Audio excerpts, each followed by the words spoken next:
The first detainees arrived in 2002. The United States' detention facility at Guantanamo Bay, Cuba, has housed a total of 779 detainees. There are currently 80 detainees remaining in Guantanamo Bay. The remaining detainee population is generally composed of hardened and unrepented terrorists. The transfer of any of these detainees from Guantanamo Bay to another country risks harming America's national security. While we cannot be certain that a particular detainee will return to terrorism, we can say that the chance of recidivism with these particular detainees is high. According to the most recent statistics from the Office of the Director of National Intelligence, 204 out of the 676 released detainees are either confirmed to have re-engaged or are suspected of re-engaging in terrorist activities. Many of these detainees were thought to no longer represent a threat when they were released, yet they nevertheless returned to terrorism. The Obama administration has acknowledged that Americans have been killed at the hands of detainees who had previously been released from Gitmo. When President Obama took office, he inherited a largely high-risk population of 240 detainees. One of the President's first actions in office was to issue an executive order calling for the closure of the detention facilities at Guantanamo Bay. The administration failed to secure congressional support for closing Gitmo, so it has attempted to empty out the facility by transferring detainees that they had previously deemed too dangerous to transfer.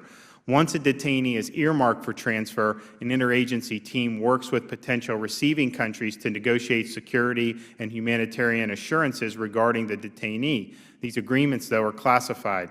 It has not been made clear whether the administration is tracking compliance with these agreements or has just allowed risks to mount. The administration has recently approved transfers of detainees to countries with no track record of receiving detainees and with limited intelligence capabilities, including Ghana and Senegal. The administration, no doubt, is ideologically committed to closing Guantanamo Bay. The President's conclusion that the detention facility should be closed is based in part on his idea that the facility is a recruiting tool for Islamic jihadists. But this represents a misunderstanding of the nature of the terrorist threats we face. Just last week in Mosul, radical Islamic terrorists lowered 25 suspected spies into acid. They were dissolved alive. These are not the type of people that will abandon their jihad against America and our allies simply because we close Guantanamo Bay. In fact, in the most recent issue of al-Qaeda's propaganda machine, the jihadi author argued that the President's plan to close Gitmo would have little effect on recruitment efforts. It has been used as a pretext at times to recruit, but it's not the underlying cause of terrorist activity. The only way America can stop radical Islamic terrorism is to defeat radical Islamic terrorism. Appeasing terrorists or worrying about their feelings simply will not work. The administration's effort to close Guantanamo are not aimed at securing the United States' national security interests, but instead at ideological victory. Today we'll hear from a panel of experts who are able to discuss the dangers inherent in transferring the remaining detainees.